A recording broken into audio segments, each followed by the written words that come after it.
저는 앞으로도 오래 살려고요. 오래오래 살아서 우리 아들 기억해줘야죠. 시간이 지나면 우리 아들 있는 사람들도 많아질 거고 벌써 있는 사람도 있을 텐데 나는 오래 버텨야겠다고 이런 생각이 들었어요. 그런데 이렇게 생각하다가도 어느 순간에는 또 다 살기 싫고 죽고 싶고 그래요. 너무 화가 치밀어 오르는데 화를 가라앉힐 수도 없어요. 이게 반복돼요. 건우가 가고 제가 너무 고통스러워하니까 어느 날은 건우 아빠가 이렇게 물어요. 내가 자기를 안 만나고 그랬으면 건우가 안 태어났을 텐데 다시 그 시간으로 돌아가면 나 안 만나고 싶지 않아? 그러면 이 고통의 시간을 안 당해도 되잖아. 그래서 제가 말했어요. 나는 이 고통을 당한다고 해도 건우를 만나고 싶어. 다시 택한데도 건우 엄마를 택할 거야 라고. 그 17년 동안 내 인생에서 가장 행복했던 시간이었기 때문에 다시 또 기회가 생기면 건우를 또 만나서 그 시간을 다시 건너고 싶다고. 내 인생에서 건우와 보낸 17년은 너무도 행복했던 시간이었다고. 오늘 들려드린 글은 단원고 2학년 4반 김건우 학생의 어머니 노선자 씨의 육성을 기록한 금요일엔 돌아오렴의 일부입니다.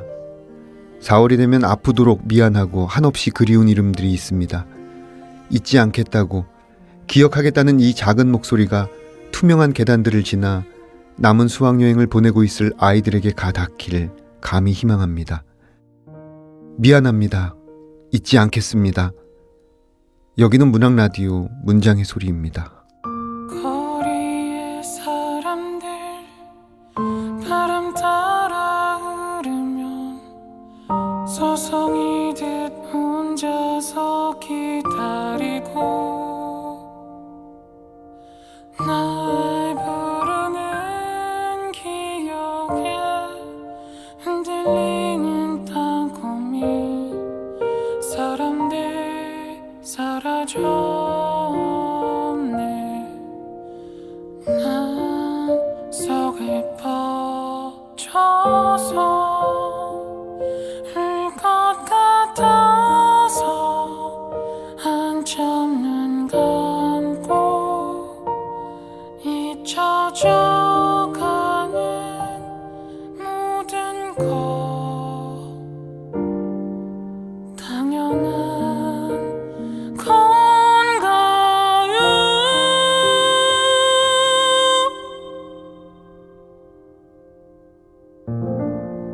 문학 라디오 헤이수의 문장의 소리. 네, 안녕하세요. 저는 진행을 맡은 해유수입니다. 오늘 문장의 소리 작가의 방은 4월을 맞아 애도 특집을 마련하였습니다. 오늘 그 두 번째 시간으로 황현산 선생님에 대한 이야기를 나눠보고자 합니다.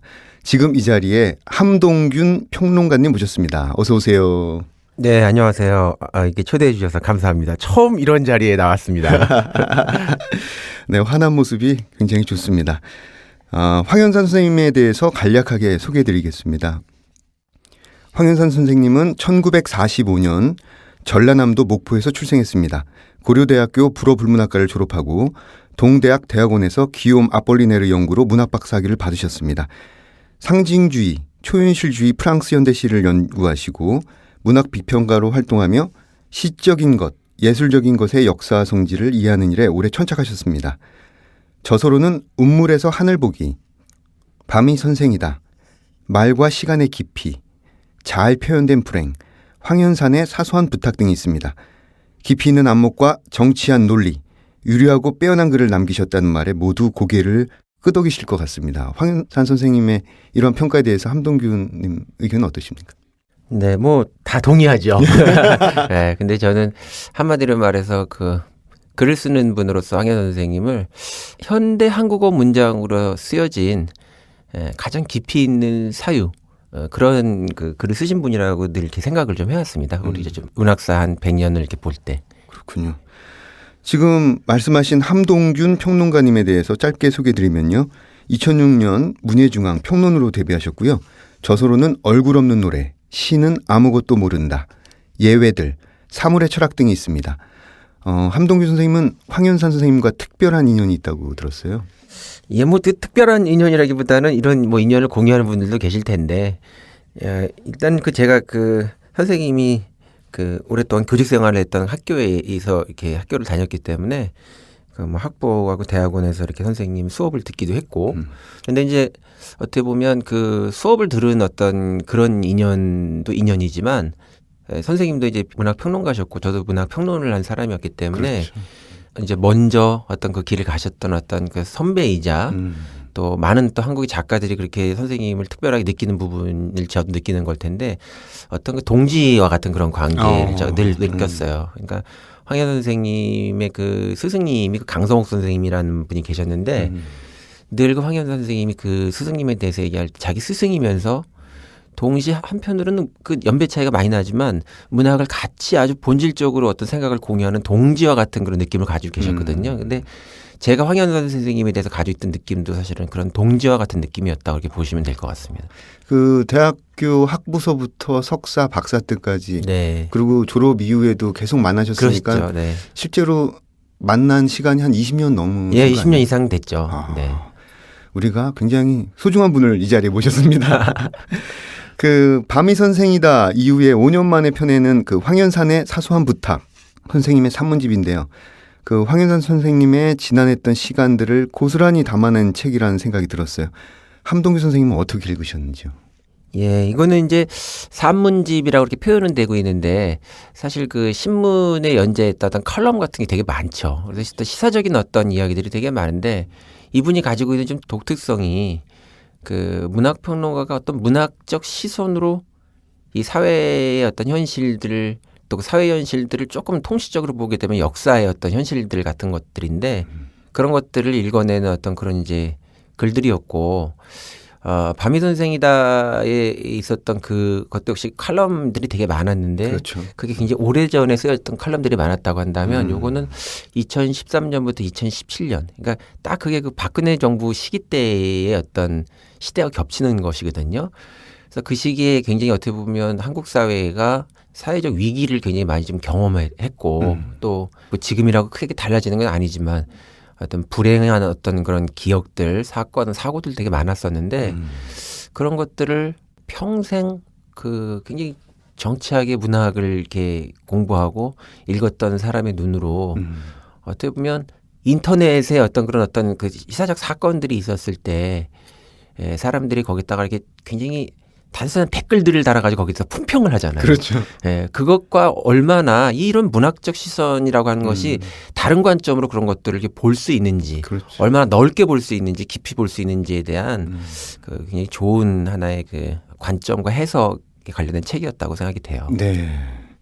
그 밤의 선생이다도 좋았지만 좀 시간이 약간 지난 면이 있었는데 이번에 나온 그 황현산의 사소한 부탁은 사실은 당대성과 시의성을 좀 상당히 확보한 네. 그런 글이라고 볼 수 있겠네요. 게다가 이제 이거는 황현 선생님 개인으로 볼 때는 그 대학에서 은퇴 이후에 예, 글들이거든요, 거의. 네.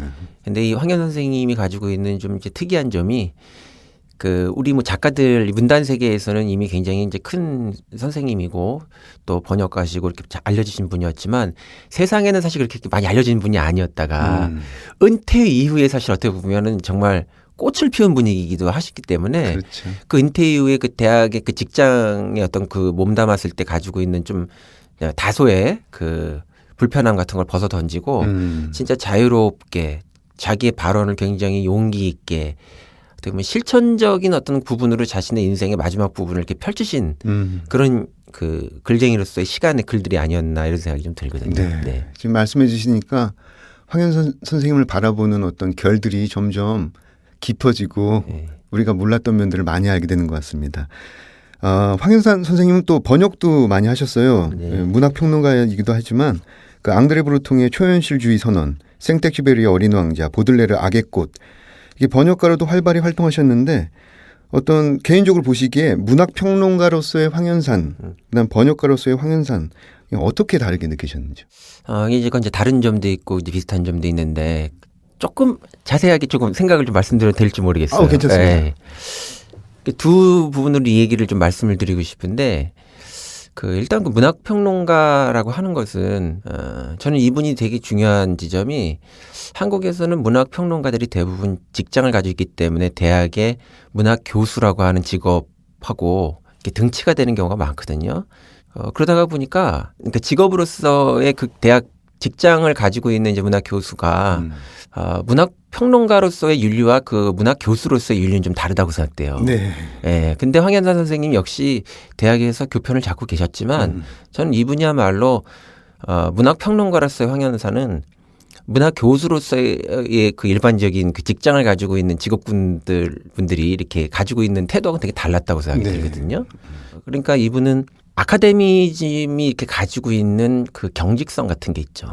또 그 아카데미즘이 가지고 있는 경직성 안에는 문학을 바라보는 태도에서 대학의 많은 교수들이나 연구자들은 문학을 하나의 연구의 하나의 대상, 사물같은 대상으로 그걸 바라보는 경우가 되게 많거든요. 네. 그런데 연구를 진행할 때 불가피한 면도 있지만 사실은 지금 헤이 선생님도 그러시지만 이제 우리가 그 작가의 입장에서 보면은 그건 굉장히 살아있는 생생한 지금의 현실로서 그것이 만들어지는 어떤 정말 말랑말랑하고 뜨겁고 네. 그렇죠. 이런 것들인데 그게 그걸 교수의 입장에서 바라보게 되면 굉장히 이걸 사물화된 텍스트로 접근할 경우가 많아요. 근데 이 황현사 선생님은 문학 평론가로서 황현사는 정말 그걸 뭐라고 할까요? 정말 살아있는 어떤 생각과 문장 그것으로서 이렇게 늘 그걸 대하셨던 것 같고 네. 그것을 이렇게 생산한 작가들에 대한 대단한 존경. 그 나이 차이하고 별로 상관이 없어요. 근데 선생님이 얘기하셨을 때 이제 어떤 시인이 이런 얘기하시는 분도 있거든요. 예수가 좋은 말 많이 했지만 뭐 30대 초반밖에 안 됐는데 그 말을 우리가 들어야 되냐 나이 먹은 사람이 이렇게 네. 얘기하는 시인도 있었는데 황현 선생님이 거기에 대해서 얘기를 하는 게 10대 후반 20대 초반에 그 시를 쓰고 소설을 쓰는 사람이 그 생물학적인 말을 하는 게 아니라 그 몸에 깃들어서 어떤 보편적인 어떤 섭리가 그것에 깃들어가 잠깐 온 거다. 그래서 그 얘기를 한 거다. 그걸 존중해야 된다고 늘 이렇게 얘기를 하셨는데 그런 어떤 문학과 그 문학적 말을 사용하는 사람들에 대한 절대적인 어떤 존경. 예. 이게 이분의 태도에서 굉장히 많은 작가들이 그분을 이렇게 사랑하게 됐던 이제 그런 이유 중에 하나가 아니었던가 하는 생각이 들고요. 네.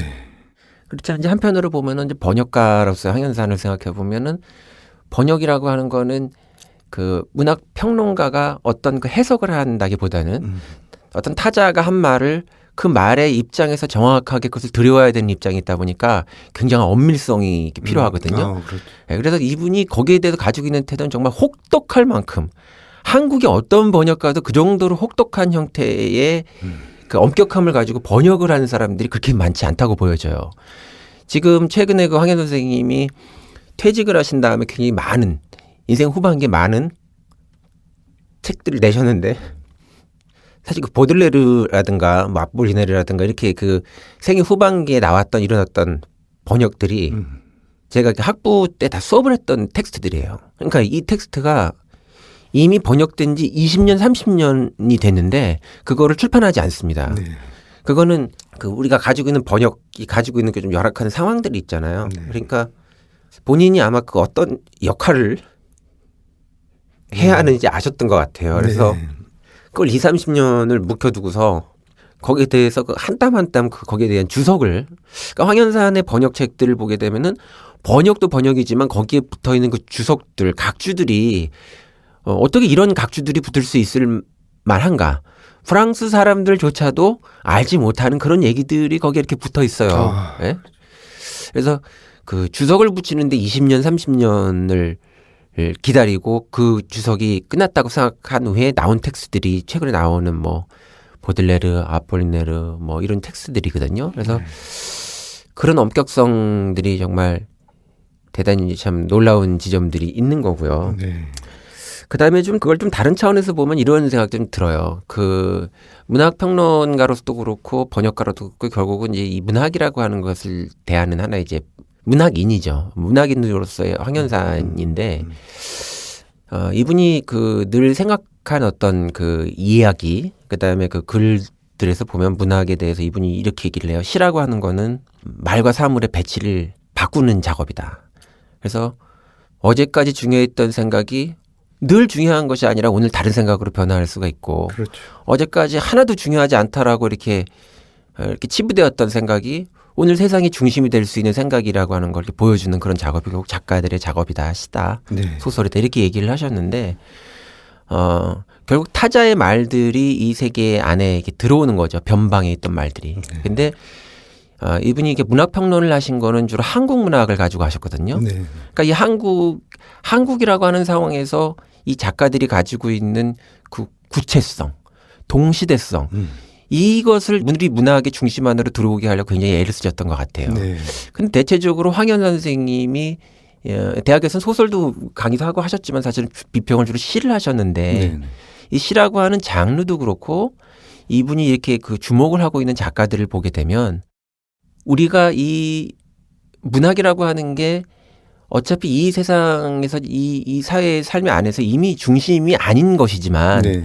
이 문학의 질서 안에서도 어떤 그 문단이라든가 문학사라든가 제도 어떤 문화권 안에서 갖게 되고 있는 일종의 프레임 같은 것들이 이렇게 상당히 갇혀 있는 게 되게 많죠. 그렇죠. 예. 근데 이분은 어떻게 보면 그런 프레임 안에서 보면은 다 주변의 변방에 있는 그런 언어들이어서 네. 이분이 처음에 이렇게 관찰을 하고 이렇게 이 애정을 쏘는 그런 어떤 문학 작품들이 대부분 이렇게 처음에는 이렇게 신통하게 취급을 잘 못 받는 거예요. 네. 이 문단 애널리스트도 그렇고 또 이렇게 문학사 안에서도 그렇고. 그렇지만 그 변방의 말들이 가지고 있는 그 잠재성과 오늘은 중심이 되지 못하고 어저께는 중심이 되지 못했지만 어떻게 그런 말들이 미래의 중심이 되는 말이어야 되는지에 대해서 늘 밝히는 어떤 그런 작업이 문학평론의 작업이었고 그렇죠. 번역가로서는 결국은 다른 나라의 말들을 들여오는 것인데 네. 이 다른 나라의 말이라고 하는 게 가지고 있는 특성이 뭐냐면 이건 심지어는 상투화된 문학 안에서도 그런 일들이 발생을 할 수가 있는데 우리 말들을 사용하는 사람은 그 사람 뭐 일반적인 상식적 언어는 말할 것도 없고 문학어를 사용하는 어떤 사람들 문학을 공부하는 사람들조차도 우리 말이라는 건 익숙하기 때문에 어떤 상투적 프레임을 또 우리 안에 또 가질 수 있을 수 있거든요. 그렇죠. 네. 그래서 이 상투적 프레임이 보편성을 가지고 있지 못하지만 이 안에 있는 사람들은 특수성 안에 갇혀 있음에도 불구하고 보편적이라고 착각하는 경우가 되게 많아요. 네. 근데 황현산의 번역 작업이라고 하는 게 그런 다 바깥의 말 낯선 말들을 이렇게 들여오면서 그 말들을 들어올 때는 가능한 굉장히 엄격하게 들여와요. 그래서 네. 이 번역으로서 황현산이 가지고 있는 태도는 두 가지가 번역이 있는데 하나는 씹어 먹여주는 번역이 있고 우리 말로 좀 이렇게 쉽게 이해될 수 있게 만드는 그런 번역이 있다. 근데 이 황 선생님이 가지고 있는 거는 그런 번역도 우리가 존중할 만한 게 있지만 네. 본인이 선택하는 번역은 그게 아니라 있는 그대로의 말들을 직역해야 된다라고 하는 그런 번역에 대한 그 원칙을 가지고 계셨거든요. 네. 그러니까 그거는 어떻게 보면 그 바깥에 있는 말들이 우리 안에 있는 어떤 익숙한 말들로 변환되지 않으면서 그 말들이 그대로 들어오면서 우리 말들, 우리 말 안에서 가지고 있는 우리 사고의 이 특수성이 이렇게 파열되고 그럼으로써 확장되면서 이 말들이 좀 더 보편적인 말들이 되게 하는 그런 가능성들을 탐구한 그게 이 번역가로서의 태도였다고 생각해요. 네. 좋습니다. 지금 이 황현 선생님의 그 평론가로서의 모습은 이제 어떤 작품을 향한 뜨거운 애정, 그 다음에 번역가로서는 어떤 번역을 대하는 냉정한 태도와 엄격함 이런 것들을 말씀해 주셨는데 지금 함동균 선생님이 말씀을 하시다가 굉장히 선생님에 대한 작고하신 선생님에 대한 그 애정과 뜨거움이 떠올라가지고 이렇게 울컥울컥하는 모습을 보면서 저도 마음이 굉장히 막 눈물이 약간 나오는데요. 재밌는 얘기를 한번 여쭤봐야 될 것 같습니다. 그 학생을 가르치는 교수님의 모습으로서 어떤 강단에서의 모습은 어떠셨습니까? 뭐 강단에서는 재미없으셨어요. 보통 훌륭한 분들이 보면은 강단에서. 근데 이제 그건 좀 농담이고 황현산 선생님을 이렇게 그 수업하시는 그 내용 걸 생각하면은 그 늘 저는 인상 깊었던 게 제가 이제 황현산 선생님 흉내를 잘 냈거든요. 무슨 흉내를 잘 냈냐면은 이 선생님이 이렇게 그 주머니에 이렇게 포켓에 이렇게 딱 손을 놓고서 상의 포켓에 아니 바지에다가 바지 주머니 그러면서 왔다 갔다 하시면서 그 앙드레 김처럼 이렇게 걸으시면서 왔다 갔다 하시면서 이렇게 수업을 이제 하세요. 근데 선생님의 수업은 1시간이 만약에 수업이라고 하면은 늘 40분 정도밖에 수업을 하지 않으셨어요. 그리고 그 수업이 굉장히 느닷없이 끝나요. 네. 근데 이게 뭐냐면은 정말 제가 기억을 하는데 처음 선생님이 수업을 접할 때부터 너무나 큰 이제 제가 그 신선한 충격을 받았는데 선생님의 이 강의에서는 정보가 거의 없었다고 보여져요. 예. 우리가 요즘 무슨 뭐 그 이제 학교 뭐 이런 게 요즘 다 이렇게 뭐 유튜브로도 대체되고 뭐 이런 다 한다고 얘기를 하지만 그 현장 안에서만 느낄 수 있는 어떤 그런 것이 있는데 그게 어떻게 보면 그 정보가 아니라 수많은 그 영감들로 이루어져 있는 수업. 그래서 이 수업 자체에 대해서 많은 여백을 사실 갖게 만들고 그 왔다 갔다 하시는 과정이 시에서 보면은 그 연과 연 사이에 네. 그런 행가리처럼 저희가 이제 뭔가를 좀 생각해 볼 수 있게 하는 이런 어떤 그런 게 되게 많았고 그 정보가 중심이 아니라는 얘기는 또 어떤 얘기도 하냐면은 어떤 시에 대한 얘기를 하셨을 때 처음에 시를 한번 이렇게 읽으신 다음에는 되게 그거하고 좀 관련이 없는 것 같은 수많은 그 세상 일상적인 이야기들을 이렇게 좀 하세요. 옛날 얘기처럼. 그럼 우리는 한 번도 들어보지 못했던 얘기를 거기에서 이렇게 정말 사소한 얘기들을 듣는 거예요. 무슨 뭐 섬에서 자랐던 얘기도 해주시고 뭐 소금 얘기도 해주시고 음식 얘기도 해주시고 그런 얘기들을 여기 아마 그 사소한 부탁이라든가 저 그 바미 선생이 나와 있는 수많은 에피소드들이 그런 얘기들인데 그 얘기들을 이렇게 하시는데 그 얘기들을 또 이렇게 듣다가 결국은 다시 또 이 텍스트 들어와서 그 소금이 어떻게 이 시에 나온 어떤 그 빛의 이미지하고 연관이 되는지 어떻게 그런 것이 어떤 사랑의 이미지하고 연관이 되는지 그러니까 이것은 뭐냐 하면은 이 사소한 부탁이라든가 바미 선생이다 같은 책에서 사람들이 느끼는 거하고 비슷한 건데 문학을 책상 위에서 하는 게 아니라고 생각하세요. 예. 그리고 모든 그 사람들이 가지고 있는 그 일상의 사소한 그 경험들, 민중들이 가지고 있는 그런 경험들이 어떻게 문학적 순간을 이루어내는가. 이분한테는 사실은 시가 중요하다기보다는 시적인 순간이 늘 중요했고 시적인 순간은 사소한 부탁의 앞에 서문에서도 그 문학적 순간이라고 하는 건 한 번도 생각해보지 않았던 걸 다시 생각해보게 하는 시간이다라는 거잖아요. 그래서 그런 방식으로 수업을 이렇게 좀 하셨던 것 같아요. 예. 참 수업도 정말 시처럼 시적인 순간처럼 지금 말씀을 듣다 보니까 그 강의실에 없었지만은 꼭 강의실을 꼭 체험해보는 그런 기분이 들어요. 황현산의 사소한 부탁을 읽으면서 어떤 차분한 분노가 일기도 하고 따뜻한 조언과 사물의 본질을 관통하는 통찰력 있는 문장들이 굉장히 인상적입니다. 책 제목을 황현산의 사소한 부탁으로 출간하셨는데요. 함동근 평론가님은 이 제목에 대해서는 어떻게 생각하세요? 제목에 대해서는 잘 이해할 수 있을 것 같습니다. 예.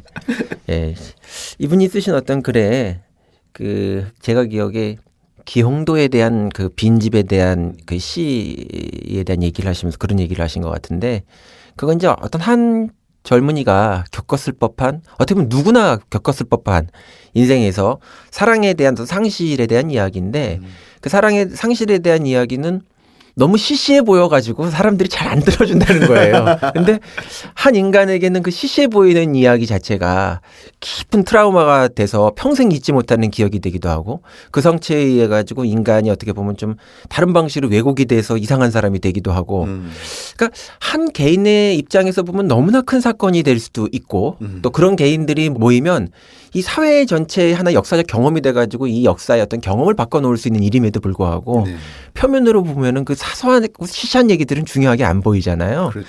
예, 근데 그 사소하고 시시해 보이기 때문에 잘 드러나지 않는 얘기, 누구에게도 진지하게 하려고 해도 잘 이렇게 들어주지 않는 이야기, 교과서에서는 가르치지 않는 그런 이야기들이 결국은 문학의 이야기이고, 근데 그 사소한 얘기들을 우리가 잘 듣지 않으면은 한 개인의 삶에서도 굉장히 좀 문제가 있을 수 있고 또 어떤 가족의 삶에서도 문제가 있을 수도 있고 사회나 역사에 있어서도 굉장히 어떻게 보면은 큰 어떤 어려움이나 우리가 이런 거를 이제 봉착할 수도 있다. 그래서 그 사소한 얘기를 우리가 잘 들어봐야 된다는 얘기, 아마 이런 얘기를 좀 하시려고 했던 것 같아요. 그래서 제가 이 책을 보면서 이게 좀 떠올랐던 얘기가 뭐냐면은 이 사소한 부탁이라는 저는 이제 이 책을 좀 오늘 가져왔는데 황현산 선생님이 이렇게 이제 사인을 해주셨던 서명이 돼 책이었죠. 있네요. 예, 돈균에게 황현산. 예, 이 마지막에 사인인데 이분이 그 학부 때 하셨던 수업 중에서 그 그리스 비극에 대한 수업을 하신 적이 있었어요. 근데 저는 한국문학을 대학에서 전공했지만 사실은 저한테 가장 큰 지금도 글을 쓸 때 영향을 주고 있는 게 그 황현산 선생님에게 들었던 그 그리스 비극에 대한 수업이거든요. 거기에서 갖게 됐던 많은 생각이 제가 그 오늘 비평을 한다고 하더라도 늘 그것을 제가 소환해요. 다시. 근데 그때 했던 하셨던 그 수업 중에서 아가멤논이라고 하는 이제 그 그리스 비극 작품이 있는데 트로이 전쟁에 대한 이야기인데 그때 그런 얘기를 하신 적이 있어요. 전쟁이 이기기 위해서 딸을 제물로 바쳐라. 그래야 그 전쟁이 이길 수 있다 이런 신탁이 내리는데 이 원정군의 총사령관이었던 아가멤논이 딸을 제물로 바치죠. 근데 그 부인이 남편 보고 매달리는 거예요. 어떻게 딸을 제물로 바칠 수가 있느냐라고 하면서 그렇게 하면 안 된다고 얘기를 하는데 이 남편은 곤혹스러워하면서도 결국 마지막 하는 얘기는 조국을 위해서 딸이 죽는 건 어쩔 수 없다. 그때 이분이 얘기를 하시는 게 왜 비극이라고 하는 게 발생하는가. 남편이 보기에는 조국을 위해서 또 거기 둘러싸고 있는 많은 어떻게 보면 그 사람들의 일반 시민들의 생각이기도 해요. 조국을 위해서 누군가 한 사람이 희생당하는 거는 있을 수 있는 일이라고 생각한다는 거예요. 그게 어떻게 보면 대의명분의 세계이고 교과서에서 우리가 가르치는 세계거든요. 네. 제가 어릴 때 그 교과서에서 국민교육 헌장이라는 걸 외웠는데 우리는 민족 중흥의 역사적 사명을 띠고 이 세상에 태어났다는 거예요. 네. 그런 거창한 얘기를 하는 세계가 바로 이제 교과서의 세계고 그런 걸 우리가 배웁니다. 그걸 배워야 훌륭한 사람이 되는 것처럼. 근데 그 비극의 핵심은 뭐냐면 그 거창한 얘기가 어떻게 조국을 위해서 딸을 죽일 수 있어요라고 매달리는 그 부인 클리타이메스트라의 그 사소해 보이는 그 감정 그걸 되게 우습게 여겼기 때문에 결국 비극이 발생한다는 거예요. 근데 그게 사실은 문학의 세계죠. 이 사소한 부탁이라고 하는 제목을 보면서 제가 딱 그때 그 20몇 년 전에 수업인데 그 수업에서 클리타이메스트라가 딸의 그 죽음을 이렇게 좀 이렇게 막 죽게 하면 안 된다고 간청했던 바로 그 대목을 좀 떠올리게 되면서 우리 시대에 발생하는 많은 비극들이 어떻게 보면 그렇게 거대한 대의 명분 모든 사람이 들어보면 아 그렇게 해도 돼라고 어떻게 납득할 수 있는 그런 어떤 명분의 세계 이건 또 지성인들조차도 그렇게 사고하는 경우가 되게 많거든요. 그렇죠. 그런 세계가 만드는 비극에 대해서 본인이 이제 그 마지막 이 제목을 달아서 책이 나올 때는 상당히 이미 아프셨을 때였거든요. 그렇죠. 예. 이거를 한번 생각해 봐라라고 하는 마지막 생각이 그런 게 아니셨나. 메시지. 예, 우리에게 메시지 남긴 같은. 메시지. 예, 예. 지금 이 함동균 선생님의 이 사소한이라는 이 형용사 하나를 길게 대학교 1학년 때 처음 들었던 그리스 비극을 끌어들이면서 지금 설명해 주셨는데 황현산 선생님의 설명법하고 거의 흡사한 설명법 네. 같은데 아니 근데 그럼에도 불구하고 네. 등에 소름이 쪽쪽 끼칠 정도로 정말 이해가 잘 됐어요. 황현산 선생님이 남기신 책들이 지금까지도 사랑받고 앞으로도 계속 사랑받는 이유가 있을 거라고 보는데 어떤 포인트가 그것을 가능하게 만들까요? 저는 이제 이 황현산 선생님을 좀 생각할 때 우리가 이제 문학에 대해서 가지고 있는 일반적인 생각들에서 보면은 문학을 하는 사람은 굉장히 어떻게 보면 이렇게 감수성, 감정 이런 게 굉장히 이렇게 막 용서숨 칠 때 이렇게 시를 쓰고 뭐 하게 될 것처럼 이렇게 보통 생각을 많이 하는데 황현 선생의 비평의 특징도 그렇고요. 이분이 텍스트로 삼았던 이제 그런 대상들을 보게 되면은 이분은 감각적인 문장을 좋아하셨지만 감정적인 문장을 그렇게 좋아하진 않으셨다는 생각이 들어요. 예, 굉장히 지성적인 분이거든요. 그래서 이분이 이런 그 문학 비평뿐만 아니라 이런 지금 신문 칼럼들이라는 게 감정에 호소해서 될 수 있는 것이 아니죠. 어떻게 보면 역사와 사회현실이라고 하는 건 굉장히 엄중한 조건들에 놓여 있고 복잡한 인과관계에 놓여 있기 때문에 그것을 우선 굉장히 지성적으로 우리가 관찰하고 분석하는 힘이 있어야 되거든요. 한국 사회에서 어떻게 보면 가장 좀 아직도 역시 부족한 부분이 저는 그런 그 지금 감정사회라고 생각돼요. 즉흥적이고. 근데 지성적이고 그런 분석적인 힘이 굉장히 필요하죠. 그럼에도 불구하고 많은 지식인들이 이런 그 지성의 힘을 가지고 있는 사람들이 이 사회 현실들을 이렇게 보게 되면 이 사회 현실들을 너무나 이렇게 날카롭게 보다 보니까 그런 사람들일수록 또 이 사회에 대해서 굉장히 비관적이고 시니컬하게 빠지는 경우가 많아요. 근데 이 황현산 선생님은 그런 어떤 지성적인 태도를 가지고 있음에도 불구하고 역사에 대해서 굉장히 낙천적 태도를 가지고 있으셨다고 생각이 돼요. 근데 제가 이제 이런 얘기를 보통 어떤 얘기를 하냐면 낙관주의와 낙천성은 다르다고 제가 얘기를 하거든요. 이건 이제 제 표현인데 그 낙관주의 같은 경우는 뭐 뭐 내일엔 내일 태양이 떠오를 거야 이렇게 얘기하는 어떻게 보면 삶이 가지고 있는 조건에 대한 이제 관찰 없이 분석 없이 그냥 잘 될 거야 이런 게 어떻게 보면 이제 그 낙관주의적인 태도라고 한다면 낙천주의라고 하는 건 그런 조건에 대한 그 굉장히 치밀한 관찰에도 불구하고 지금 살고 있는 우리의 삶이 유일한 삶이 아니고 다른 삶의 가능성이 개방돼 있다라고 하는 그 개방성에 대한 존중 같은 거라고 생각하거든요. 네. 황현산 선생님 글에는 늘 그런 어떤 다른 시간, 다른 미래에 대한 그 개방성을 이분이 잃지 않으셨고 네. 사람들이 이렇게 비관적이고 어떻게 보면 어두워 보이는 어떤 현실에 대한 이야기들을 이렇게 우리가 보더라도 이분이 트위터가 몇십만 트위터리아냐였잖아요. 그래서 막 어떤 사람하고 논쟁을 하면서도 굉장히 촌철살인적이지만 유머를 잃지 않고 또 그러나 다른 어떤 가능성에 대해서 늘 그거를 염두에 드는 그런 어떤 그 발언을 하셨고 그런 문장을 쓰셔서 생각되거든요. 네. 거기에서 사람들이 뭐라고 할까요? 그 위로를 받는데 그 위로가 가짜 위로가 아닌 거예요. 네. 예. 용기를 갖게 하는 거죠, 우리한테. 예. 어떤 다른 세계에 대한 개방성, 예. 어떤 유머를 잃지 않으면서도 진심으로 위로를 해주는 어떤 그러한 성격이 황현산 선생님의 글이 앞으로도 계속 사랑받을 수 있는 이유로 짚어주셨습니다. 그러면 우리 함동균 선생님께서는 어떤 부분을 가장 인상 깊게 읽으셨는지 한번 낭독을 한번 들어보도록 하겠습니다. 이제 황현산 선생님은 평론가셨기 때문에 제 개인적으로는 그 황현산 선생님은 그 평론을 좀 늦게 이렇게 글을 쓰기 시작하셨거든요. 그때 황현산이라는 그 평론가를 제가 제일 평론가로서 최초에 인지하게 된 굉장히 인상적인 그런 글이기도 했고, 또 이 황현산이라는 사람이 어떤 생각 속에서 문학을 했는가를 이렇게 잘 보여준 단적인 그런 글이라고 생각한 그런 그 글이 있어요. 네. 그게 이제 이육사의 그 광야에 대한 그 해석인데 이게 이 사소한 부탁에도 나와 있고 또 우물에서 하늘보기라고 하는 책에도 이게 나와 있고 제 기억엔 90년대 초반에 현대 시학이라고 하는 글에 이 시를 어떻게 읽을 것인가라고 하는 글에 이렇게 연재를 하셨던 글의 한 꼭지였거든요. 이 사소한 부탁에 있는 부분인데 제가 어떤 부분을 약간 발췌를 해서 제가 읽어보겠습니다.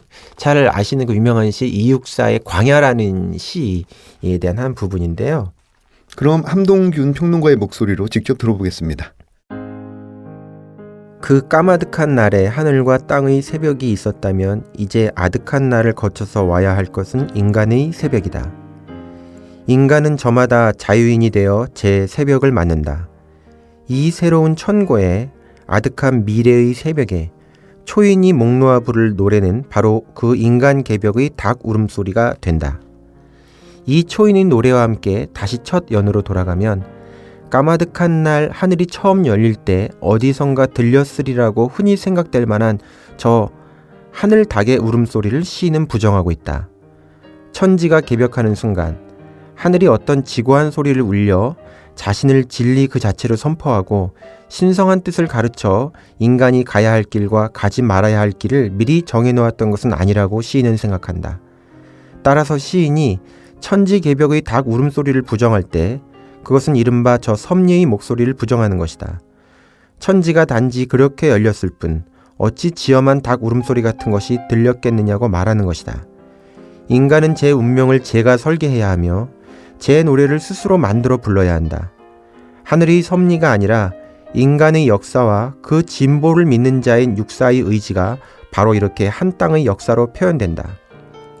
육사는 뛰어난 진보주의자였다. 진보주의를 삶의 방식으로만 말한다면 불행한 세계에서 행복하게 살기다. 한 사람의 진보주의자가 미래의 삶을 선취하여 이 세상에서 벌써 미래의 초인으로 살지 않는다면 그 미래의 삶에 대한 확신과 미래 세계의 건설 동력을 어디서 얻을 것인가? 그의 존재는 이 불행한 세상에 점처럼 찍혀있는 행복의 해방과 같다. 네. 이육사의 광야에 대한 해석, 니체적 관점이 좀 투영된 그런 인상도 받고요. 이 부분을 선택하신 이유에 대해서 조금 더 설명해 주시죠. 네.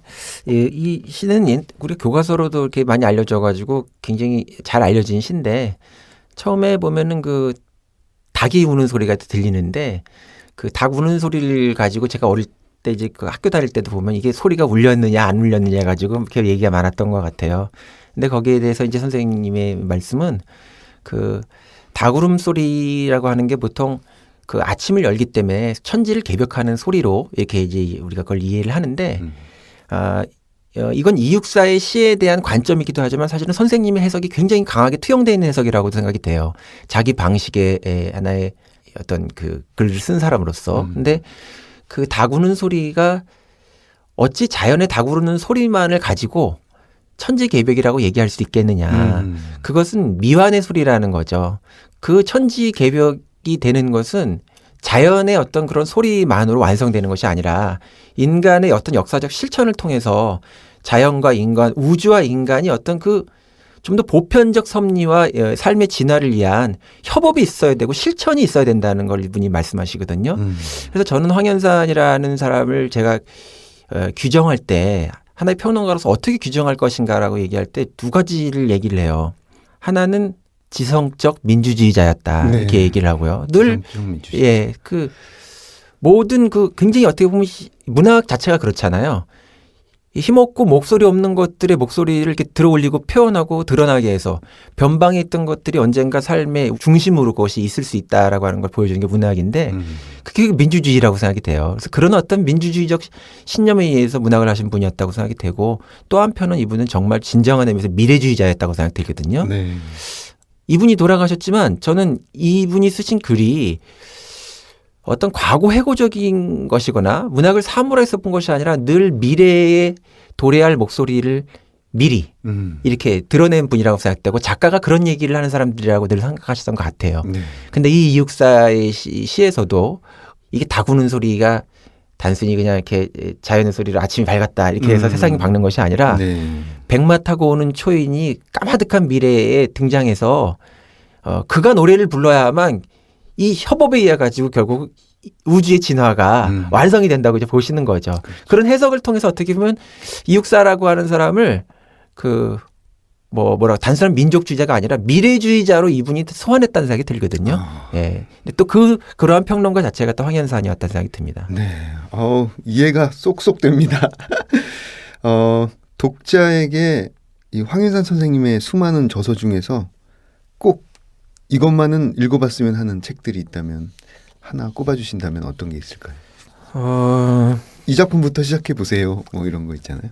이 황현산의 사소한 부탁부터 시작해도 괜찮겠죠? 네, 예, 사소한 부탁부터 해서 좋고, 근데 이 황현산 선생님은 또 특이하시게 책을 저서를 많이 내지 않으셨어요. 네, 그래서 평론집도 사실 평론집이라고 본격적으로 얘기할 만한 책은 말과 시간의 깊이하고 잘 표현된 불행 2권밖에 사실 없죠. 네. 예. 근데 그 잘 표현된 불행 같은 게 괜히 두껍긴 하지만 저는 그 잘 표현된 불행이 황현산을 문학평론가로서 우리가 이해하는데 가장 중요한 책이라고 좀 생각 들거든요. 네. 황현산 선생님께 꼭 전하고 싶었는데 미처 전하지 못한 메시지 같은 게 있을까요? 생각해보면 작년에도 이분이 계셨는데 또 이 선생님이 퇴직하신 다음에는 제가 또 이제 하고 있는 일들이 좀 있어가지고 선생님하고 같이 이렇게 참 이렇게 동지처럼 스승처럼 모시면서 동지처럼 또 여러 일들을 도모하고 이렇게 공적으로 사적으로 많이 이렇게 시간을 지냈었는데 이 갑자기 이렇게 그냥 없으시니까 이게 아직도 좀 긴가민가 이분이 어디 가셨나 뭐 우리가 그래요. 예. 근데 이분이 어디 가셨나 이렇게 생각할 때 또 생각을 해보면은 이분이 굉장히 지금도 이렇게 좀 명랑하게 어디선가 웃고 계실 것 같다는 생각이 좀 들어요. 예, 글들은 굉장히 이렇게 좀 지성적으로 이렇게 글을 쓰시고 깊이 있게 쓰셨지만 늘 그 유머를 잃지 않으신 분이었는데 방금 말씀드렸던 것처럼 이렇게 미래의 인간이다. 그 미래주의자다. 그거 자체가 이분이 가지고 있는 어떤 생각과 글을 통해 가지고 미래에도 계속 살아 계시면서 그 생각을 이렇게 우리가 같이 씨앗으로 품었던 이 작가들 또 이렇게 제자들, 이 친구들이 그 문학이라고 하는 어떤 그런 공동체죠, 그죠? 그 안에서 같이 계속 살아 계실 것 같다는 그런 생각이 좀 듭니다. 저는. 네. 네. 황현산 선생님의 모습 중에 가장 기억에 남았던 장면이 있다면 한 장면이 있다면 설명해 주시죠. 예, 그 사석에서 대화를 나눌 기회가 그래도 저는 좀 있었는데 거기서 그 들었던 얘기 중에 이런 얘기 하신 적이 있어요. 어릴 때 자라던 동네에서 시골 학교죠. 거기에서 그 학교 선생님이 벌을 주는데 서로 짝꿍들끼리 이렇게 따구를 때리라 그랬다는 거예요. 그러면서 그 한 시대의 그 교육이 가지고 있는 그 폭력적인 어떤 그런 어떤 상황에 대한 얘기를 잠깐 하셨어요. 그런데 계속 서로 따구를 때리는 그런 식의 그 벌을 줬는데 짝꿍이 선생님이 따구를 계속 때리는데 선생님 계속 맞고만 있었다는 거예요. 그래서 벌을 내린 선생님이 너는 왜 안 때리냐 그랬더니 이분이 그러셨다는 거예요. 어떻게 날 살자고 남을 때려요? 제가 그 말씀을 듣고서 난 나 살자고 남 때린 적이 많은데 이런 생각을 하면서 이분이 문학이라고 하는 것을 어떤 관점에서 이렇게 대하고 있구나. 그런 것들이 이렇게 좀 생각나는 지점 되게 좀 있습니다. 그런 지점들을 생각하게 하는 게. 네. 네, 우리 지금 보면 자기 살려고 남 때리는 일 많잖아요. 네. 네. 오늘 황현산 선생님의 모습에 대해서 함동균 평론가님이 오셔가지고 굉장히 소중한 말씀을 많이 해주셨습니다. 요즘 어떻게 지내시는지, 어떤 생각을 하고 계시고 어떤 활동을 하고 계시는지 마지막으로 말씀해 주시죠. 네, 기회를 주셔서 고맙습니다. 네, 글을 쓰는 사람으로서는 문학평론을 주로 했고 또 일상에서 시간을 보내는 거에서는 대학에서 이제 학교에 선생으로 있으면서 그 강의를 하는 방식으로 많이 지냈는데 제가 그 두 가지 방향에 대해서 약간의 좀 확장이 좀 있어서 글을 쓰는 사람으로서는 그 문학 텍스트 외에도 우리가 일상에서 갖게 되는 인간의 경험들 자체가 작가들이 그것에 대해서 쓴 어떤 문학 작품에 대해서 제가 해석하는 그런 어떤 2차적인 그 과정 이전에 그 일상 경험 자체를 제가 한번 해석해 보고 싶은 이런 생각도 좀 있는 거예요. 근데 저는 그 뭐 시나 소설이나 이런 거를 쓸 수 있는 재주는 없어서 그걸 어떻게 보면 그 일상의 경험 자체를 제가 가지고 있는 어떤 시선 또 미래에 우리가 이런 삶이 돼야 되겠다라고 하는 그런 관점으로 그걸 좀 전환시킬 수 있는 그런 지금 보면 철학적인 일상 철학에 대한 에세이 이런 이제 글들을 좀 쓰는 그런 게 저도 좀 이렇게 하나 생겼고요. 네. 또 하나는 제가 그 교육에 대한 굉장히 큰 관심이 있고 안타까움이 한국 사회에 많아요. 그래서 지금 한 1년 반 이상 됐는데 대학에서 나와서 그 새로운 방식의 실천성, 사회적 공공성, 그냥 나만 뭐 대학 나와서 학교 나와가지고 뭐 연봉 많은 직장에 취직하자 이런 생각들을 우리가 많이 하는데 자기가 가지고 있는 알물 세상을 위해서 좋게 쓸 수 있는 그런 지식도 우리가 있을 수 있고 그런 활동이 있을 수 있거든요. 네. 그래서 좀 그런 학교를 만들어 보자 이런 생각에서 일종의 그 대안적인 형태의 대학이죠. 네. 그런 것들을 이제 인문학자, 예술가, 뭐 또 과학기술자, 뭐 건축가 해서 융합형 새로운 그런 학교를 만드는 일을 지금 하고 있습니다.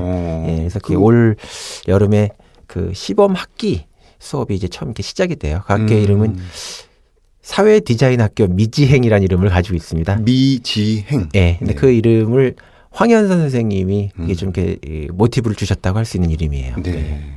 융합형 예. 대안학교. 예.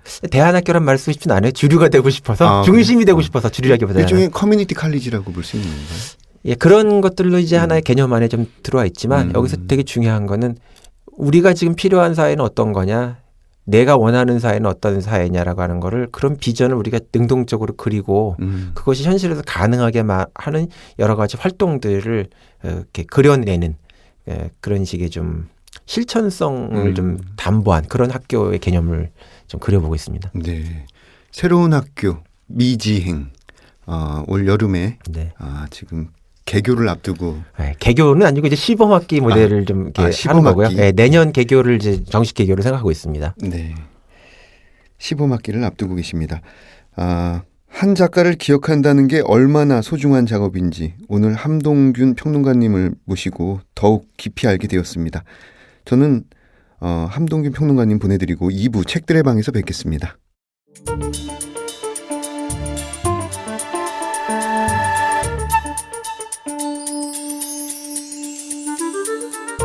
문장의 소리 2부 책들의 방 2부 코너에서는 책과 관련된 다양한 분들을 초청해서 다양한 이야기를 나눠보고 있습니다. 지난주에 이어서 304 낭독회의 박시아 시인님, 양경원, 김태선 평론가님 모셨습니다. 한 주 동안 잘 지내셨는지요?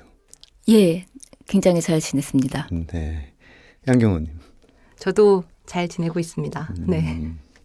김태선님. 저도 잘 지내고 있는 것 같습니다. 네, 오늘은 가장 사랑하는 책에 대해서 이야기를 해볼 텐데요. 박시아 시인님은 어떤 책을 가져오셨나요? 설명을 좀 해주시죠. 네. 아우슈비츠 생존 작가인 프리모 레비가 쓴 이것이 인간인가를 가져왔고요. 제가 이 책을 좀 비교적 늦게 얼마 전에 읽어서 굉장히 좋았거든요. 네. 네, 그래서 가져왔습니다. 네. 그러면 박시아님의 목소리로 일단 가장 애정하는 부분 혹은 인상 깊게 읽은 부분일 텐데요. 낭독을 들어보겠습니다. 오늘 우리 앞에서 처형될 남자는 모종의 방식으로 그 반란에 가담했다.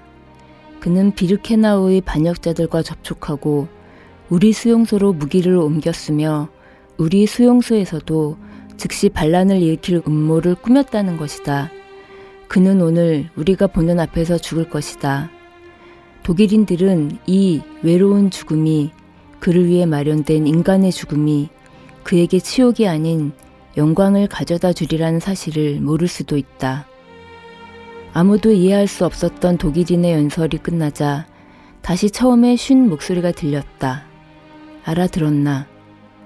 여기에 야볼이라고 대답한 사람은 누굴까? 모두이자 아무도 아니었다. 대답하지 않은 사람은 아무도 없었다. 마치 우리들의 저주받은 체념이 하나의 형체를 부여받은 듯했다. 그것이 우리들의 머리 위에서 하나의 목소리로 변하기라도 한 듯했다. 그러나 우리는 죽어야 할 사람의 고함 소리를 들었다.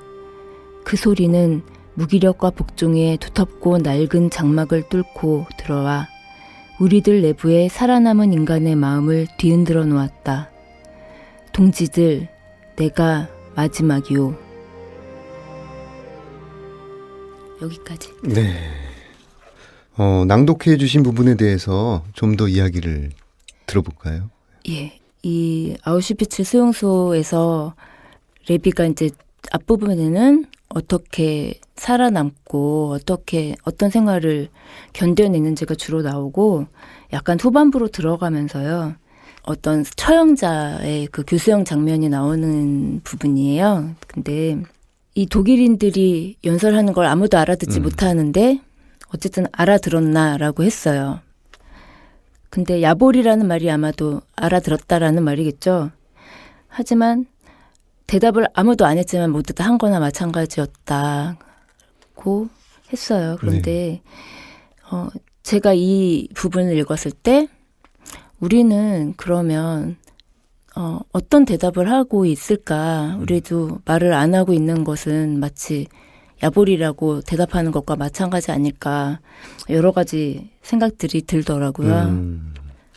그래서 저희가 어떤 사회적인 희생 앞에서 무기력과 절망과 체념을 느낄 때 어떻게 해야 될 것인가, 어떤 자세를 가져야 될 것인가. 하지만 저희는 죽은 자의 소리를 듣잖아요. 그것이 우리를 흔들 때 또 어떻게 해야 될 것인가. 많은 생각을 하게 하는 부분인 것 같습니다. 네, 감사합니다. 양경원님은 어떤 책을 가져오셨는지 소개 부탁드립니다. 네, 저는 대만 소설가 우밍이라는 작가의 햇빛 어른거리는 길 위의 코끼리라는 책을 준비를 해봤습니다. 이 책은 제가 사실 매해마다 2018년 뭐 베스트 책, 2017년 베스트 책 이런 식으로 저에게 해마다 베스트로 꼽히는 그 해에 읽은 책들 중에서 베스트라고 꼽히는 책을 저 혼자 기념하며 정하거든요. 네. 근데 작년에 2018년 베스트 책이었어요. 예. 제게. 네. 그래서 이 책을 준비를 해봤는데요. 이 책을 그냥 간단하게 소개를 해드리자면 중화상창이라고 대만의 타이베이의 어떤 중심 상가였는데 1992년에 이게 다 사라져버린 개발이나 이런 것들로 인해서 사라져버린 상가가 있어요. 근데 이제 그 상가에 모여 살고 있었던 사람들, 장사를 하던 사람들, 그런 사람들의 이야기가 약간 옴니버스식으로 10편 정도의 단편으로 이 책 안에서 구성되면서 사라져버렸다고 사람들이 흔히 생각할 수는 있겠지만 그 안에서 어떤 삶들이 있었는지를 좀 들여다보게 하는 네, 그런 이야기들이 속해 있는 책입니다. 네, 양경원님의 목소리로 낭독 들어보겠습니다. 아카가 내려오려다가 무슨 생각이 난 듯 고개를 돌려 마술사에게 물었다. 아저씨 마술은 진짜예요? 진짜냐고? 그건 내가 말하는 진짜가 무엇인지에 따라 다르지. 아카가 이해할 수 없다는 듯 고개를 젓자 마술사가 말했다. 예를 들어보자. 빛이 진짜일까? 햇빛 말이에요? 그래. 당연히 진짜죠. 넌 빛을 볼 수 있니? 아카는 말문이 막혔다. 당시의 아카에게는 너무 어려운 질문이었다. 빛에는 색깔이 있단다. 우리가 그걸 알아보지 못할 뿐이야. 빛이 어떤 물건을 통과하거나 특별한 때가 되면 색깔이 나타나지. 우린 그게 눈에 보여야만 진짜라고 생각해. 그런데 그 색깔은 원래 투명한 빛 속에 숨어 있었어. 이렇게 간단한 것도 인간은 아주 오랜 세월이 걸려서야 알았지. 네. 어우, 문답이 굉장히 수준이 높습니다. 네. 지금 보니까. 이 부분을 낭독해 주신, 이 부분을 선정하신 어떤 특별한 이유가 있을까요? 일단 여기서 등장하는 마술사는 아까 제가 옴니버스 식으로 10편의 이야기가 이 단편집 안에 들어있다고 했잖아요. 네. 중화상창에 그 살았던 굉장히 다양한 사람들이 나오는데 유일하게 이 사람들이 이렇게 스치면서 만나게 되는 인물이 바로 마술사라는 인물이에요. 근데 이 마술사가 뭔가 이 상가의 옥상에 살고 있는 것 같기도 하고 그러다가 어느 날 막 사라지기도 했고 그런데 나타나서 아이들에게 묘한 마술을 보여주었다가 또 어느 날은 이런 식으로 좀 선문답을 하는 네, 그런 캐릭터로 등장을 하거든요. 어른들이 봤을 때는 그냥 뭔가 굉장히 좀 쓸데없는 일을 하는 그런 광대처럼 느껴지기도 하고, 그리고 좀 어디 갈 데도 없고 하니까 그냥 대충 눈 감아주고 여기서 좀 살게끔 눈 감아주게 주었던 이제 그런 인물이기도 한데, 그런 마술사와 이제 아카라는 소년, 그 건물에서 살고 있다가, 이제 나중에는 뭐 미니어처를 만들고 이제 그런 직업을 갖게 되는 이제 소년인데, 이 소년이, 이 마술사와 마주치면서 나누게 된 그 대화의 일부분을 제가 네. 읽은 거예요. 네.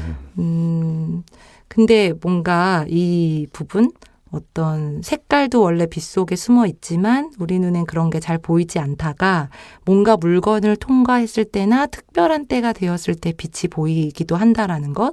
근데 이제 그 빛이 보인다라고 하는 게 보이는 게 진짜라고 이야기하기에는 또 실체가 완전하게 잡히는 것도 아니고 네. 뭔가 삶의 진실에 대한 이야기를 하는 것 같기도 하면서 그 잡히지 않는 진실을 쫓으면서 어쨌든 우리가 계속 살아가고 있는데 네. 그때에 밀려오는 어떤 아득한 느낌이나 이런 게 이 아이와 어른의 질문과 답변 속에서 이 대화 속에서 좀 이렇게 마음으로 이제 아스라이 좀 밀려오는 것 같아서 나누고 싶은 대목이었습니다. 네. 2018 양경원 베스트서적 햇빛 어른거리는 길 위의 코끼리 재밌습니다. 자, 김태수님은 어떤 책을 가져오셨나요? 네, 저는 황정은 소설가의 백의 그림자라는 책인데요.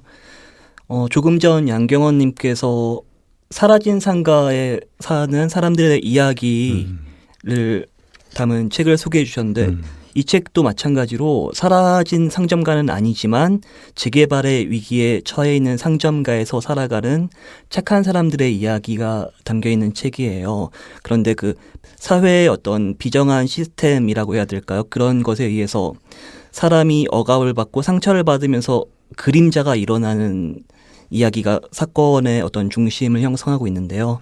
그럼에도 불구하고 그런 사회 속에서도 살아가는 사람들이 따뜻한 마음, 착한 마음을 가지고 있다면 어떻게 살 수 있는가, 그리고 그런 사람들이 어떠한 역사와 내력을 갖고 있는가, 그런 이야기를 따뜻한 시선으로 담아내고 있는 책입니다. 네. 그럼 낭독을 한번 들어보죠.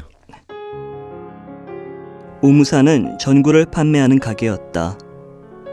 얼핏 지나가면서 우연히 볼 수 있는 곳이 아니고 그런 가게가 거기에 있다는 것을 알아야 갈 수 있는 가게였다. 오무사에 가보자. 전철을 타든 버스를 타든 도심 영화관 앞에 내려서 100여 미터 떨어진 전자상가를 바라보며 걷다 보면 마른 도마뱀, 자명종, 합성 피혁으로 만든 혁대, 고무 제품, 건전지, 구두, 모자를 늘어놓고 파는 좌판들을 지나서 가동의 북쪽 모서리에 다다를 수 있었다. 바깥 기둥에 거울을 덧댄 조명 상점을 오른쪽으로 끼고 돌아서 상가의 주차 공간으로 사용되는 1층으로 들어서면 계단과 바닥 사이에 병풍처럼 종이 상자를 세워 직각 삼각형의 공간을 만들어 두고 사는 노인을 만나게 되는데 그녀는 하얗게 센 머리카락을 짧은 단발로 자른 모습으로 비가 올 때를 제외하고는 항상 자신의 거주지에서 2m 정도 떨어진 바닥에 앉아 누군가를 기다리듯 큰 길을 바라보고 있었다. 나는 언젠가 지나는 길에 어느 행인이 그녀에게 빵을 나누어 주는 것을 본 적이 있었다. 그녀는 그가 내민 빵을 물끄러미 바라보고 있다가 더없이 생소하다는 듯 빵을 받아서 무릎과 가슴 사이에 끼워두고 다시 큰 길 쪽으로 눈을 돌렸다. 그녀의 거주지를 지나서 왼쪽으로는 주차장을, 오른쪽으로는 조명가게나 공구상점들을 두고 걷다가 오른쪽으로 첫 번째 골목이 나타날 때 발길을 틀어서 그 길로 접어들면 20년째 그 자리에서 별다른 도구도 없이 드럼통 하나를 세워두고 무표정한 얼굴로 순대를 찌고 있는 아주머니를 만날 수 있었고 회중시계, 구리, 자명종, 낡은 손목시계, 빛바랜 은수저를 유리장 안에 진열해 두고 졸고 있는 남자들 앞을 지나 담배와 음료와 삶은 계란을 파는 구멍가게를 지나서 부품 상점이나 구식 라디오를 손보는 수리실 등을 지나 가게 되어 있는데 어느 곳이든 책상 하나 더는 들어갈 여지가 없을 만큼 비좁았다. 네, 감사합니다. 그 읽으신 부분에 대해서 좀 더 얘기를 해주시죠. 네. 보통은 어떤 장소에 대한 묘사를 할 때는 특징적이거나 혹은 어떤 이야기 전개에 중요가 되는 요소들을 소설에서 쓰기 마련인데 이 작품에서는 신기하다면 신기할 정도고 너무 세심하다면 세심할 정도로 여러 가지 사물들 그리고 장소에 대한 이야기를 하나하나 열거하고 있어요. 근데 이런 모습이 마치 우리의 삶을 하나의 가치로 예를 들자면 돈이라는 획일적인 가치로 전환하려는 어떤 시스템에 맞서는 낮은 곳에서 있는 사람들이 마치 자기를 드러내듯이 자기가 이곳에 살고 있다라는 것을 증명하려듯이 그런 목소리를 내면서 항변하고 있는 듯하게 들렸었어요. 네. 감사합니다. 304 낭독회에는 일꾼 제도가 있다고 들었는데요. 그 문장의 소리를 듣는 신인 작가, 예비 작가들에게 일꾼으로 참여할 수 있는 방법을 양경원 님께서 좀 간결하게 알려주시죠. 네, 참여 절차가 복잡하게 있는 건 아니고요. 네. 304 낭독회 일단 오시면 그 자리에 있는 또 다른 일꾼 작가들이랑 이렇게 인사를 하고 얼굴을 트게 되고 이야기를 나누기 시작하잖아요. 그러면 바로 일꾼 작가로 내 활동이 시작이 되는 것이랍니다. 갑자기 일꾼들이 모여있는 카톡 단체창에 초대가 되고 그러면서 일이 시작이 되는데요. 네. 생각해보니까 제가 지난주에 그 304 낭독회에 참여할 수 있는 방법으로 SNS나 인터넷 사이트에 검색을 해보면 블로그 주소가 나온다라고 얘기를 했는데 정작 그 SNS 주소를 말씀을 안 드렸어요. 지금 생각을 해보니까 물론 네. 낭독회 자리에서도 일꾼으로 바로 함께 하실 수 있으시지만 일꾼을 하실 의향이 있으시다면 트위터로는 304 RECITAL 그러니까 리사이틀, 304 리사이틀이라는 계정으로 연락을 해주셔도 좋고요. 네, 아니면은 gmail.com 304 RECITAL @gmail.com으로 연락을 주시면 언제든지 함께 하실 수 있으십니다. 환영입니다. 네. 네.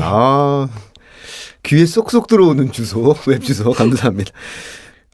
5년째 낭독회를 계속 해오고 있고 돌아오는 4월 27일에는 56번째 낭독회가 마련되어 있습니다. 제가 듣기로 56번째 낭독회는 조금 특별하다고 들었어요. 이 방송이 4월 10일에 나가는데요. 청취자들에게 56번째 낭독회를 김태선님께서 소개해 주세요. 네, 56번째 낭독회 그리고 아마도 57번째 낭독회를 함께 하게 될 것 같은데요. 보통 상공사 낭독회는 매달 마지막 주 토요일에 낭독회를 진행하는데 4월에는 제주도에서 진행을 하게 돼요. 그래서 특별히 그 금요일과 토요일 이틀간에 걸쳐서 26일, 27일에 제주도에 소재한 서점에서 낭독회를 진행하게 되었어요. 그 제주도가 특별한 의미를 갖는 게 그 사실 세월호를 타고 가셨던 분들이 목적지로 향했던 곳이 바로 제주도거든요. 차마 그들은 갈 수 없었던 그곳인데 그런 곳에서 낭독회라는 것도 뜻깊은 일이라는 생각이 들어서 그리고 제주도에 사시는 작가분들이랄지 혹은 제주도에서 활동하시는 분들이 직접 스스로 저희 304 낭독회에 제주도에서 낭독회를 하였으면 좋겠다는 의향을 보내왔고 저희도 검토해서 이번에 그렇게 진행하기로 하였습니다. 네. 56번째 낭독회가 지나간 뒤에는 248번의 낭독회가 남게 되는데요. 248개월이면 20년이 조금 넘는 시간이에요. 근데 꼭 하고 싶은 낭독회가 있다면 그리고 초대하고 싶은 분이 있다면 어떤 분들인지 우리 박시아 시인님께서 얘기를 해주시죠. 네, 저는 그렇게 시간으로 따져본 적이 사실 없었는데 20년이면 굉장히 긴 시간이네요. 제가 굉장히 나이가 많겠는데 그때쯤이면 저는 평양 낭독회를 그때쯤 할 수 있지 않을까요? 네, 생각을 해봤고 네. 제가 사실은 북한에 얼마 전에 유튜브를 통해서 확인한 사실이 있는데 저희 엄마가 그 형제분들이 하나도 없으신데 북한에 이모가 5분이 계시더라고요. 그분들이 그때까지 살아계신다면 혹은 그분들의 자녀들도 있을 테고 그래서 초대하고 싶습니다. 그분들을. 네. 이 낭독회를 통해서 궁극적으로 이룩하고 싶은 것이 있다면 무엇일까요, 양경원님? 이룩해야 된다라는 말이 굉장히 크게 들려서 어떻게 답을 해야 될까 고민이 좀 되긴 하는데요. 304 낭독회를 통해서 굉장히 다양한 사람들의 이야기를 듣고 그리고 각자의 위치에서 세월호에 관해서 다 보태고 싶어 하는 마음들이 있다라는 거를 계속 확인하는 것 같아요. 그래서 누구의 목소리든 어떤 위치에 어떤 자리에 있던 사람들이든 그 목소리를 편하게 낼 수 있는 공간으로서 이 자리가 계속 있었으면 좋겠다라는 생각이 들기도 하고 그런 마음들이 좀 더해지면 언젠가는 이제 유가족 분들도 이제 좀 그러한 목소리를 함께 내시면서 본인이 겪어온 시간들에 대해서 굉장히 아프기만 한 것이 아니라 지금 뭐 어쨌든 그 유가족 분들의 자리에서 굉장히 힘을 내주시고 그걸 보면서 우리가 많이 배우고 있는데 그러한 목소리들도 좀 같이 나눌 수 있는 그런 자리가 되었으면 하는 바람이 있습니다. 네. 김태수님 의견 있으세요? 앞으로 이룩하고 싶은 세계를 말씀하시니까 오히려 그 첫 번째 낭독회를 할 때 저희가 청운동 사무소에서 천막을 치고 계시던 유가족분들을 만나 뵈러 갔던 기억이 나는데요. 사실 저희는 나름 생각으로는 유가족분들에게 어떤 위로가 될 수 있을까라는 마음에서 그곳에 찾아갔던 거였는데 오히려 저희가 그 유가족분들에게 많은 위로를 받는 이상한 경험을 하게 되었어요. 마찬가지로 304 낭독회에서도 그런 서로가 서로에게 따뜻한 마음을 전할 수 있는 그런 소통의 장이 계속 지속되었으면 하는 바람이 있고요. 네. 앞으로도 잘 이루어 나갔으면 하는 바람입니다. 네. 2회에 걸쳐서 문장의 소리 책들의 방 코너에 참여해 주셨는데요. 박시아님 어떠셨습니까? 네, 제가 사실 혼자서 그 소책자 만드는 것을 해오면서 때로는 별 생각 없이 만들기도 하고 근데 이렇게 같이 함께 이 낭독회를 위해서 일하는 친구들과 이야기하면서 굉장히 기분이 좋네요. 앞으로도 이 낭독회를 계속 할 수 있으리라는 기대감 같은 것이 또 생겼습니다. 네. 양경은. 네, 저도 그 낭독회 진행을 할 때마다 좀 민망할 때도 있거든요. 왜냐하면 이렇게 거듭 진행을 하다 보면 사람들이 너무 진행을 계속 저 사람이 하니까 좀 지루해하지 않을까? 막 이런 생각들을 하게 돼요. 사실 이 낭독회의 목표는 그런 것들을 신경 쓸 그런 목표를 가진 낭독회도 아닌데 괜히 저 혼자 민망해하면서 약간 좀 지겹지 않나? 뭐 나를 지겨워하는 거 아닐까? 그러면 낭독회에 오셔야 되는데 이 진행이 마음에 안 드셔가지고 괜히 또 자리에 안 나오시고 이러는 거 아닌가? 라면서 혼자 막 소심하게 생각을 하던 시기도 있었는데 그래도 이제 각자의 자리에서 역할들을 해주고 있는 우리 일꾼 동료 작가분들이랑 함께 하니까 민망해하지 말고 낭독회 처음 시작했던 마음을 다시 생각을 하면서 좀 씩씩하게 계속 해봐야겠다 이런 생각을 좀 새삼하게 되었습니다. 네. 김태선님 마지막 말씀해 주시죠. 네. 저도 낭독회를 처음 준비할 때 당시에는 무거운 마음이 컸었는데 한 해 한 해 진행돼 가면서 많은 분들의 다양한 이야기를 접할 수 있고 그런 과정에서 참 세계가 아직 미래가 어두운 것만은 아니구나라는 생각을 하게 되었어요. 그리고 따뜻한 분들을 많이 알게 되어서 한편으로는 부자가 된 기분이기도 했고요. 네. 네, 304 낭독회에 대해 청취자분들의 많은 관심을 부탁드립니다. 문장의 소리 이제 마칠 시간이네요. 이어서 첫 책을 낸 작가들의 소개가 있습니다. 여기까지 저는 헤이수였고요. 다음에 찾아뵙겠습니다. 감사합니다.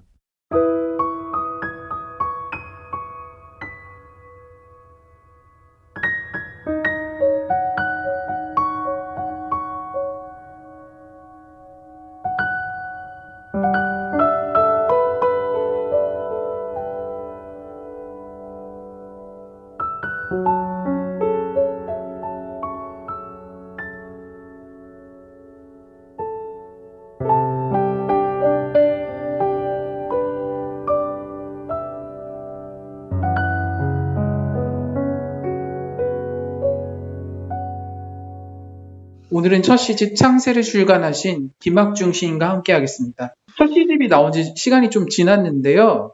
네네. 지금은 소감이 어떠신지. 네, 벌써 이제 거의 2년이 다 돼가네요. 제가 2017년 4월 말에 시집이 나왔거든요. 그러니까 이제 좀만 지나면 벌써 2년이 되긴 하네요, 진짜로. 그래서 조금 이제 첫 시집 낸 거에 대한 뭔가 감각이나 감정은 조금 이제 좀 멀어진 것 같긴 해요. 근데 이제 첫 시집 냈을 때는 이제 워낙 제가 이걸 그 좀 뭐랄까 노력을 많이 해서 공을 많이 들여서 했더래서 이렇게 뿌듯하면서도 뭔가 되게 막 이렇게 감정이 하여튼 설명하기 어렵게 눈물도 나고 그랬던 기억이 나네요. 그 시집이 짙은 청록색이라서 인상이 남았는데요. 네네. 제목이 창세예요. 예. 네, 제목은 어떻게 지어진 건지 궁금하거든요. 이게 이제 제가 이제 투고를 해서 원고를 이제 보낸 다음에 이제 출판사랑 계약을 해서 이제 시집을 내게 됐었는데요. 최종적으로 이제 마지막에 이제 수정해서 원고를 넘길 때 고민을 이제 했었어요. 제목을 뭘 할까?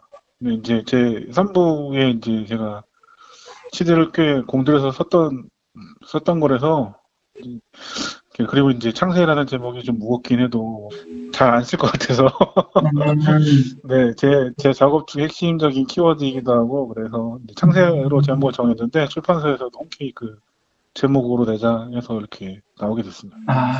그 시집의 키워드를 제가 꼽자면 네네. 존재, 생명, 근원 같은 단어들이 떠올랐는데요. 네네.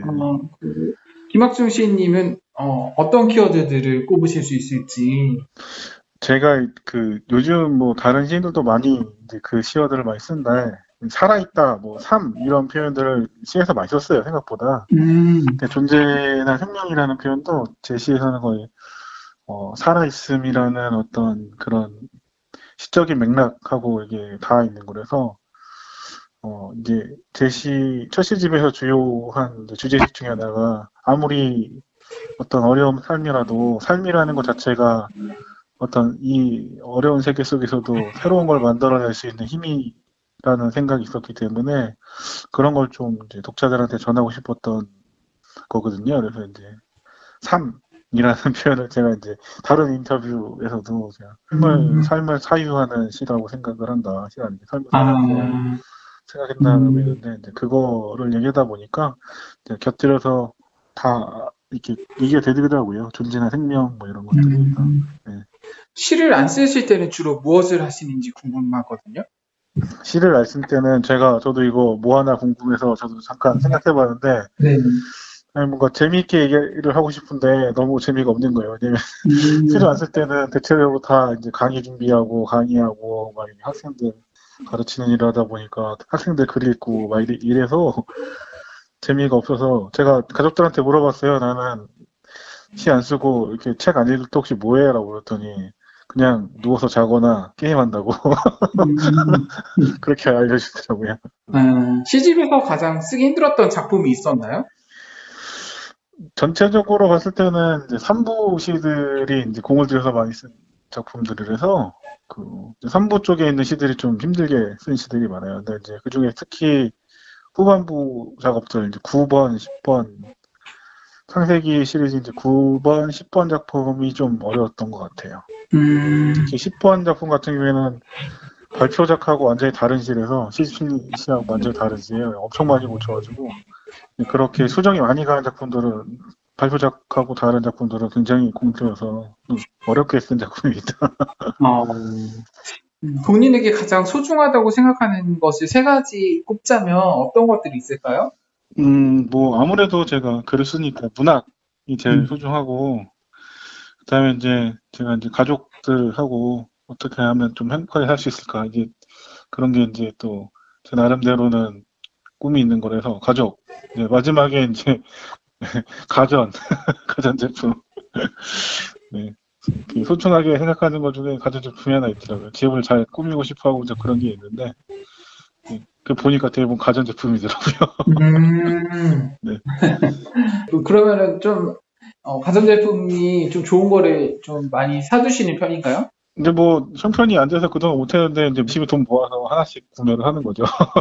이제 조그만 거 이제 하나씩 구매하기 시작하니까 얼마 전에는 진짜 청소를 열심히 하겠다고 청소기를 했어요. 그 차기작이 궁금해요. 두 번째 시집은 준비 중이신지. 두 번째 시집 원고는 거의 모였는데 아직 이제 투고를 아직 안 했어요. 그래서 정리해서 투고를 하지 않을까 싶어요. 거의 분량은 다 됐어요. 네, 오늘 인터뷰 너무 감사드리고요. 마지막으로 김학중 시인의 창세기사 들으며 마치도록 하겠습니다. 창세기사 텐트시티 집은 늘 늦게 오는 것인가?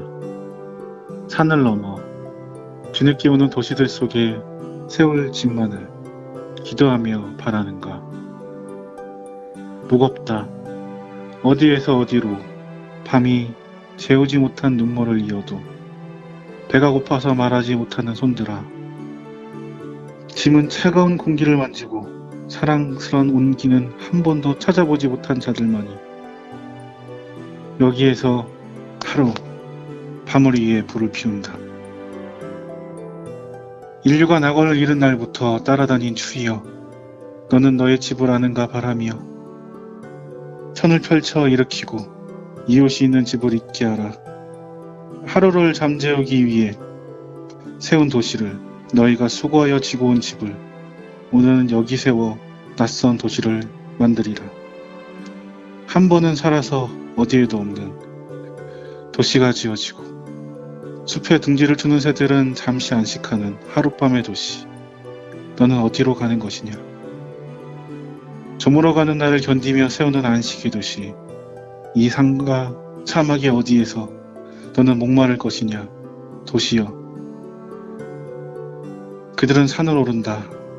태양이 오르듯이 그들의 손을 하늘을 짓느라 매듭이 굵어지고 그 굴곡을 움직여 노래로 집을 짓는다.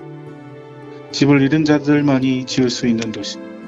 늦어도 기다리는 남겨진 텐트들의 도시. 가질 것이 없어 창세를 가진 버림받은 자들이 오늘 지고 간 도시.